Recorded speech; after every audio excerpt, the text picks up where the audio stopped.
Hi, this is the Sprite from The Sprite and the Highlander. And when I'm not talking, or planning Western New York events, or talking, or going to Western New York events, or talking, or sleeping, or did I mention talking? Anyway, when I'm not doing all those things, I love listening to the Letterpod. Welcome to another episode of the Letterpod. This is your host, Jackbear. I think we have a great episode for you today, all around the theme of gatherings. This episode has a great etiquette question about signing up for gatherings by Dear Crabby. Also, we have an interview about the We Live and Breathe gathering with the living legend himself, Stampeaz Stumper. We also have another Stampeaz Stumper, but up first, we have Orion with a tale from the trail. Hi, this is Orion with some watery tales from the ocean trail.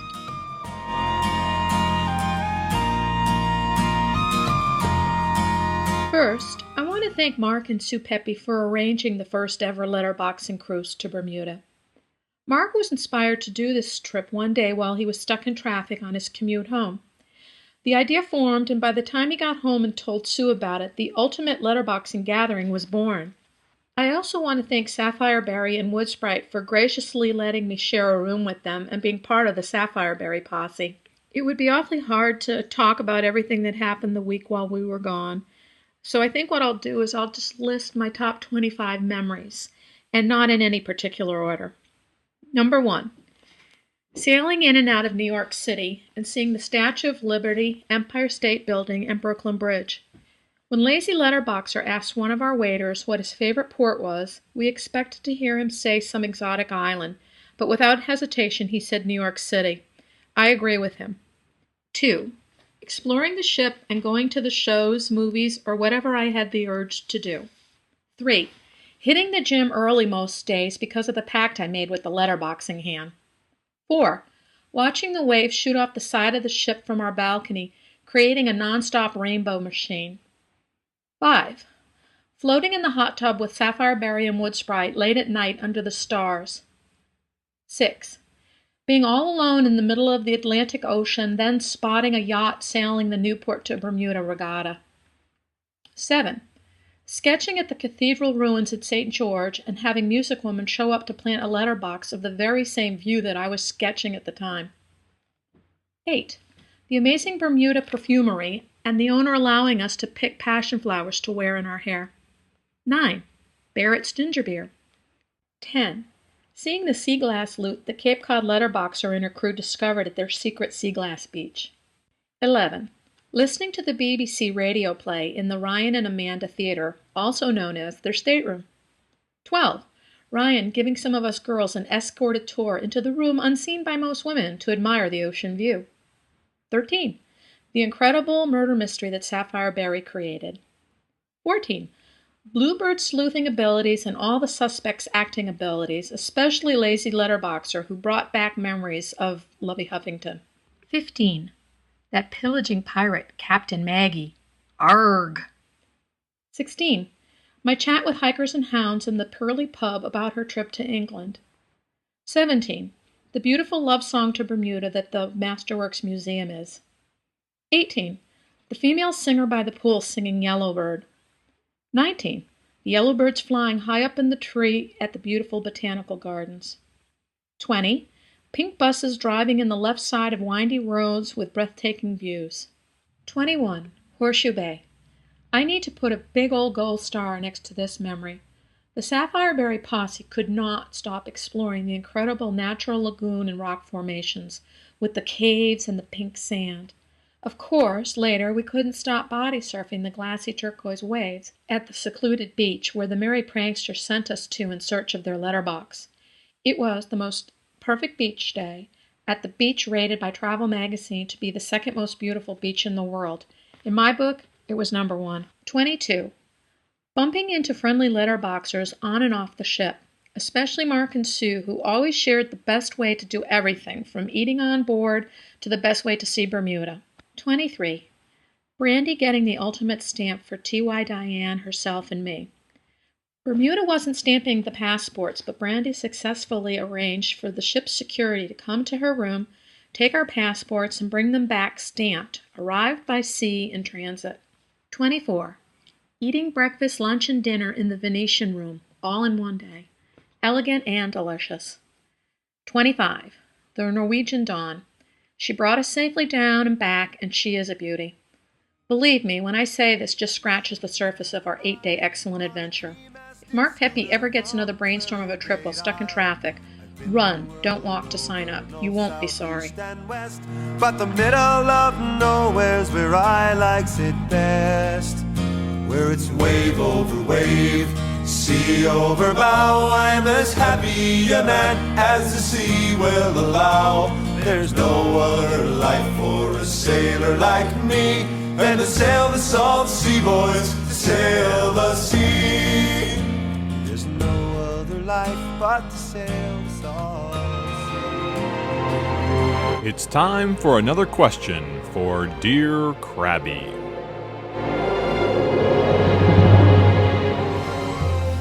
Dear Crabby, I'm getting frustrated with events. I sign up for them and research the PTs based on the RSVP list on Atlas Quest, then a lot of people don't come. To make it worse, some folks arrive that never signed up, and I don't have the answers to their PTs. How should we handle signing up for events, and more importantly, how can we help the event organizers and attendees to know the true RSVP list? Signed, PT Cruiser. Oh, dearie, Crabby so understands your concern about the general deterioration of manners in today's modern age. Dinner parties can be disastrous when uninvited guests arrive, leaving the host to eat only salad and pretending that was by choice when there wasn't enough chops to go around.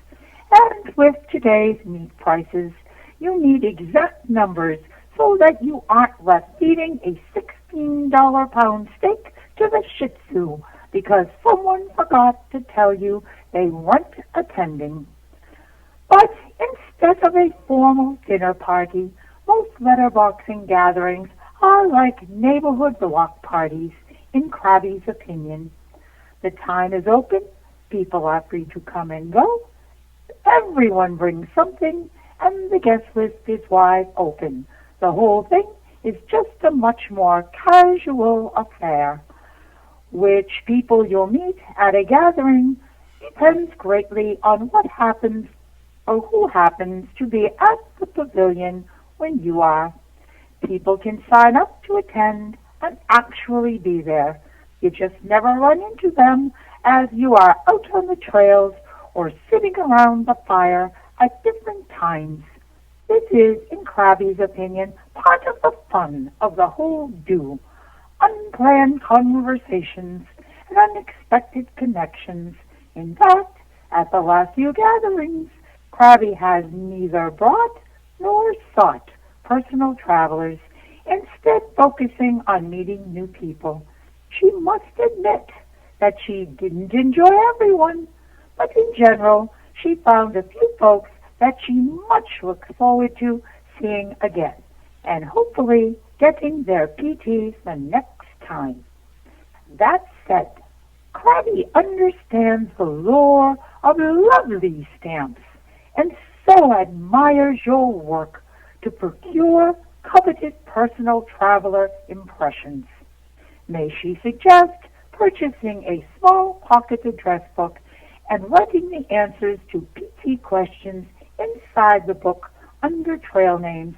That way, if someone misses this summer's gathering but shows up at the harvest potluck, you'll have all the answers at your fingertips and not have wasted any work. The best advice that Crabby has heard about European travel comes from the travel writer Rick Steves. Always assume you'll go back. Crabby now takes this as her motto at gatherings. With all the activity, no one can possibly find every box and get every traveler. So, instead of that impossible goal, focus on those highlights that are most important to you and try and enjoy those experiences to the hilt.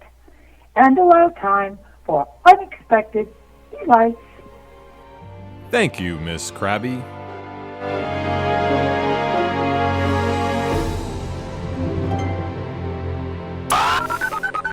I've managed to get Mad Stamper on the line. As you may know, he is one of the earliest American letterboxers. I've asked him to tell us a little bit about the Live and Breathe event that he and his friends are hosting in September near Portland, Oregon. Mr. Stamper, thanks for joining us. Hey, Jackbear, thanks for having me. But, please, you can call me by my first name, Durr. Sure thing, Durr. So I'm dying to hear more about this big event. First off, why is it called Live and Breathe? Well, the full name of the gathering is We Live and Breathe Letterboxing, which is a reference to the Smithsonian Magazine article that introduced the hobby to America back in 1998. That article was called They Live and Breathe Letterboxing, and it told about these British folks that were obsessed with this obscure little hobby. And now 10 years have passed, and a lot of us Yanks are living and breathing the hobby just like them, and that's what we want to celebrate. I see you've scheduled the gathering for September 12th, 13th, and 14th. Why are you waiting until September to hold this gathering? Well, there's a number of reasons why that date seems right to me. For one, we'd heard there were going to be some other anniversary celebrations going on this year, and we really didn't want to be accused of, trying to steal their thunder or anything like that. So we kind of tried to schedule around some of these other things that were going on. And besides, in my mind, although that Smithsonian article came out in April of 1998, and that really was what, was the spark that started everything, I guess you'd say the flame didn't really begin to spread until later that year. It took us a while to get organized and all of that. So, nobody's ever going to agree on what the first American letterbox really was. And who cares, really, as far as I'm concerned? I mean, there was Prayer Rock and Max Patch. There were the EMS boxes and the Valley Quest boxes. And they were all significant. They were all important. But what I remember most fondly from those days is the community that started developing throughout that whole first year. That was the real foundation that it became the Letterbox USA Talk List, and then we all got together and we worked to develop the website. Daniel Servatius and I put that together, but there was a community that was working together to come up with ideas for that, and that was just a real magical time to be involved with the hobby. But all of that took place in like the late summer and early fall of that year, not in April. My first boxes, which were among the earliest boxes on the West Coast, were planted in late August and early September. And as I recall, that's about the time when momentum was really starting to build and a community was being formed. And that's really the aspect of letterboxing that we're trying to celebrate here, is this community that's come about. Hey, I never noticed this button. I wonder what it does. Are you still with us, Dermad? Yeah, I'm here. Oh, all right, good. I thought maybe we'd lost you. Let's try to stay focused here. What about the location? If I remember, the location changed early on. Where is Live and Breathe being held now, and can you tell us a little bit about the site? Yeah, that's right, Jackbear. It's been a long, difficult struggle to find just the right place. After a lot of deliberation, we thought we had a nice spot picked out. But as it turned out, we just didn't feel like they were really trying to work with us the way we needed them to. So we started the search all over again and found Camp Adams. And now I'm so glad we decided to make the change. This place is so beautiful, and the people who run it are just amazing. The caretaker's name is Charlie. Everyone who attends is going to get to know Charlie. He is such a fun person to talk to, and he's going to be right in the middle of everything, and I mean that in a good way. He plans to be participating in all the activities and cooking up some delicious barbecue for us. He'd never heard of letterboxing when we approached him, but now he's a total convert. I think he's as excited about this event as the rest of us are. But I'll be honest, another reason why we're having this gathering in September is because that's the earliest we could get access to any of these camps that were large enough for us to throw the kind of party we're wanting to throw. Throughout most of the summer, these kind of places are overrun with kids. But the very first week after the kids pack up and go home, we're moving in and taking over. And Camp Adams is not a park or a campground. I want you to understand that. It's one of the largest and most fantastic residence camps in the Pacific Northwest. The registration fee for this event covers lodging in one of their clean, comfortable cabins, all your food and snacks and all the activities. And seriously, just the chance to spend time at Camp Adams is reason enough to justify a trip to Oregon, even if we weren't throwing the letterboxing party of the decade, which we are, in my opinion. It sure sounds like it. Can you tell me how this event came about and maybe where the idea came from? Well, the We Live and Breathe event is actually something we've been cooking up for a couple years now, although I guess you could say I was somewhat coerced into being a part of it. Let's see, as I recall, I'd been out boxing with a group of friends back in the summer of 2006. Hey, sweetie, you want to keep it down? I'm trying to do an interview in here. I apologize for all that racket. My girlfriend's been trying to learn to play the harp. Let's see now, where was I? Oh yeah, the summer of 2006. I believe it was Campfire Lady who spoke up and said, "So, Mad Stamper, what you gonna do in a couple years to celebrate the 10-year anniversary of letterboxing?" And I was like, heck, I don't know. I didn't realize I was doing anything. I guess I hadn't thought much about it, but she says, well, somebody's got to do something special, and we've all been talking and saying that it ought to be you, since you're one of the few people who was around back then that's still active in the hobby. And then another friend of mine, Maiden, is all like, besides DMS, when's the last time you organized a gathering? I'm pretty sure it's your turn. And Campfire Lady chimes back in, and she's like, yeah, we've all voted, and we've nominated you to be the host of a big party to celebrate the first decade of American letterboxing. See how my friends treat me? That's how I get involved in these sort of messes. So do you regret getting involved? Well, no, I mean, I gave it some thought, and I realized I hadn't really helped to organize any sort of event since like 2001 or something.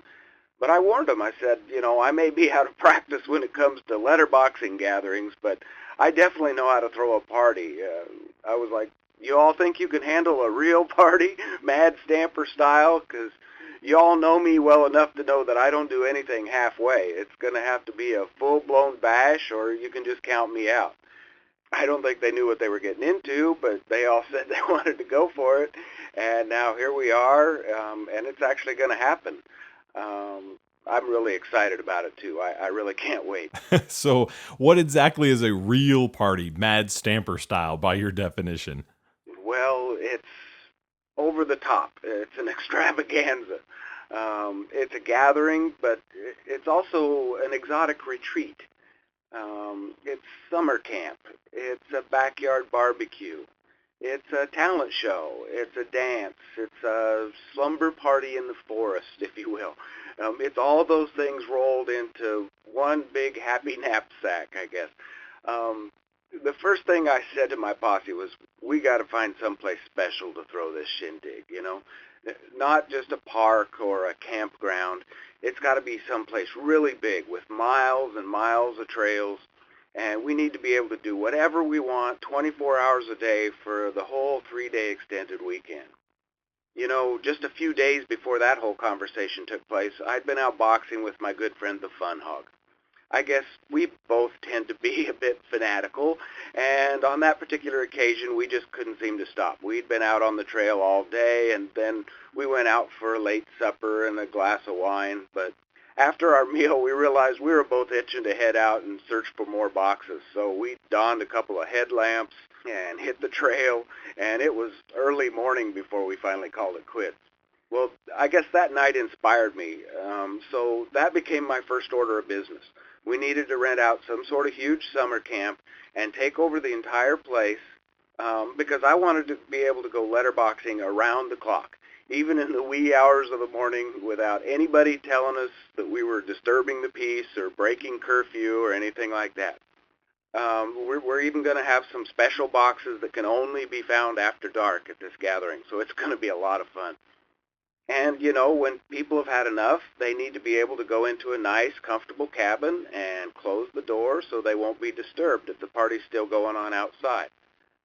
And, you know, from there, my friends and I, we started brainstorming, and we came up with lots of other ideas. There's going to be a traditional campfire circle. You know, it's not summer camp without that. You know, with skits and music and s'mores. Don't forget the s'mores. And we're going to have a big outdoor barbecue party where everybody can mingle and get to know one another.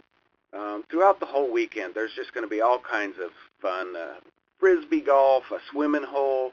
We're going to have something for everybody in the family, regardless of whether or not they're into letterboxing. Oh, that sounds really great. But I assume that the event will mostly be geared toward letterboxing. Well, yeah, sure. I'm just saying feel free to bring the whole family, even if they're not all letterboxing geeks like you and I, because I can pretty much promise that nobody's going to be bored at this event because they can't find anything to do.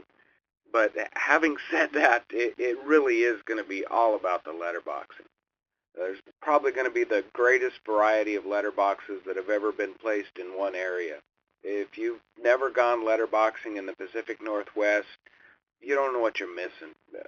People out here have really made a name for themselves with all their fun little twists and creative clues, and we got boxes coming in from all around the country besides that. So I don't care how many gatherings you've been to or how long you've been boxing, you're going to see things at this gathering that you've never seen before. Now, this kind of event certainly has to have lots of hands involved in pulling it off. Who are some of the members of the Live and Breathe committee? I've got a great bunch of people helping me. The core group consists of myself, Campfire Lady, Bupsters, Marmalade, Rox Enigma, and Rad Rhymer. That's actually a pretty small group to be putting something like this together. So we've all had to wear a lot of hats and do whatever it takes to make this thing happen. But we've also tried where we can to divide some of the tasks up according to what we do best. For instance, Campfire Lady is handling most of the activities and entertainment, and we've got Marmalade handling registration and hospitality and wrangling all the boxes from people around the country. My friend Bupsters is coordinating everything with the camp and ordering lots of cool swag for the attendees. Then we've got Rox Enigma gathering up door prizes and Rad Rhymer creating special clues for all the kids. As for me, I'm organizing most of the letterboxing activities. Of course, we've also had quite a few other people who have volunteered to help us out. For instance, I've enlisted the aid of my friend Maiden to help with the night boxing activities. There are several others too, but if I start trying to name names, I'll leave somebody out and hurt their feelings. Suffice to say, we've got a great team, and we're going to throw one heck of a party. Okay, so now I've been hearing some talk about some sort of big karaoke thing. Would you care to elaborate on that? Well, I don't know how you heard about that, but it really wasn't that big a deal. I mean, the police were not involved. They're even going to let me start coming back in there again next month, provided that I leave my monkey at home and that I don't sing any more show tunes. Okay, that sounds like an interesting story, but actually I was referring to the rumors that I've heard about there being some sort of karaoke show during the event. Oh, yeah, that karaoke thing. Yeah, right. That's going to be on Saturday night, and it's going to be the highlight of the gathering. We're calling it the Letterboxers Masquerade Ball, and it's going to be like nothing you've ever seen before. Everybody's going to be dressing up in fantasy costumes. I imagine some of them will be walking embodiments of their trail names. Others, I don't know, maybe pirates or princesses or gypsies or jokers or whatever. There's going to be all sorts of dancing and music, everything from classic ballroom to rock and roll and everything in between. In fact, I'm going to be emceeing the whole thing, and I promise it's going to be lots of fun. And yeah, there's going to be karaoke and other stuff too. In fact, we're going to be encouraging everyone to take a turn and show us a little bit of what they can do. So there'll be a stage, and I'll have a karaoke machine set up, but it's basically going to be an open mic night. I mean, you can come up and play an instrument, teach everyone a new dance move, tell some jokes, do magic tricks, just about anything else you can come up with. Entertainment by letterboxers for letterboxers. That's my take on it. And throughout the evening, we'll be distributing letterbox clues, giving away prizes, and who knows what else. It's going to be a blast. Now, that sounds cool. Are there any other comments that you'd like to make before we sign off? Well, I just want to thank all the people who are making this event possible. And, of course, I want to thank all of you who are planning to attend the gathering. You're the reason we've been working so hard to put this all together. I guess I also just want to say that despite all the various activities we've planned and all the bells and whistles, this gathering is really mostly about remembering where we came from. It's about getting back to basics and experiencing letterboxing in its purest and best forms. And that's why we put so much thought into finding just the right location. We want to acknowledge all the different forms that letterboxing has assumed over the last 10 years, but mostly we just want to get people out on the trails and having some fun. Is there still space available, and how do people sign up for the event? Yeah, actually, we are still accepting registrations. You can sign up for the entire 3-day weekend, or else you can just register as a day tripper for 1 or 2 days. If you want to register or you just want more information, please click onto our official event website at www.weliveandbreathe.com. All right, thanks again, DMS, for sharing. I hope this event is a huge success. Well, thanks again for talking to me, Jackbear. You can cut out all that stuff about the karaoke fiasco, can't you? Oh, sure. Of course I can. Oh, and speaking of karaoke, I've been working on a little number, and I thought maybe you could give it a listen and tell me what you think. Well, I don't know. We're running kind of long. Oh, don't worry. It'll just take a couple minutes. It goes something like this.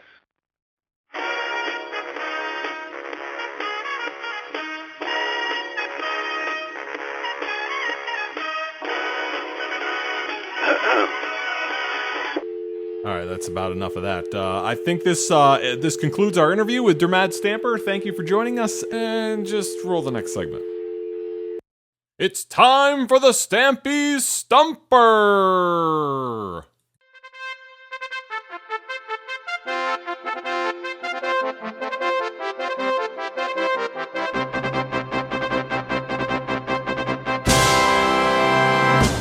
Place that you go for your carving needs, where it's a place that will ship it with lightning speed, and the price is so good you'll be on your knees on the web. Order from Stampeaz for your stamps, for your fleas, for your LTCs, where it's a site that makes ordering such a breeze, and the image on the invoice is sure to please on the web. Order from Stampeaz if you're stuck in a rut with a nib that are cut, and you're feeling like you don't know what you can do to pursue a breakthrough. Get a clue, and just order you some peasy cut, and you can prove to the world that you are the best.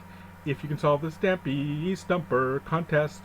To find better stock, you would be hard put. You can get new knives, you can get logbooks, you can get ink pads that are black as soot at Stampeaz, because you get Webfoot, where's the place that you go for your carving needs, where's the place that will ship it with lightning speed, and the price is so good you'll be on your knees on the web. Order from Stampeaz. Welcome to the Stampeaz Stumper. If you can solve our riddle, puzzle, or trivia, you might win a $10 gift certificate to Stampeaz.com. Remember to mention the Letterpod in your next order to Stampeaz.com, and you'll receive a special stamp on your invoice from Webfoot. Last episode, we had a mystery guest that I interviewed. The stumper was to guess the true identity of that guest. We had a lot of correct responses, but only one winner of the gift certificate. The answer to the question was Maiden, and the winner of the $10 gift certificate to Stampeaz.com is Campfire Lady. And our runners-up, who will both receive a Letterpod patch, are Lucy Lockett and Lady Mouse. Now on to today's Stumper. We have a great riddle for you about the infamous Blue Diamond. Listen closely as Lundy gives us this episode's Stampeaz Stumper. Well-known letterboxer extraordinaire Matt Sawatami had recently passed away. Unknown to most people, Matt Sawatami was the owner of the real Blue Diamond, from which the Blue Diamond letterbox icon was designed. Throughout his life, letterboxing had given him great joy, and he wanted to show his appreciation by willing the real Blue Diamond to a letterboxer. His dilemma was that there are so many people deserving that he couldn't choose just one, so he hid the diamond and left clues to its whereabouts in his will. The first finder would become the rightful owner.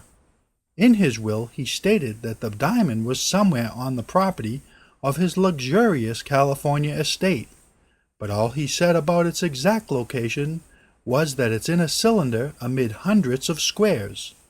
Can you figure out where Matt Sawatami hid the real Blue Diamond? If you think you know the answer to the Stampeaz Stumper, you can go to atlasquest.com and submit your answer to the username Letterpod. A winner will be drawn at random from all of the correct answers submitted. Only one guess will be allowed per person, so make sure you send me your right answer. All guesses must be submitted before the next Letterpod episode. Good luck!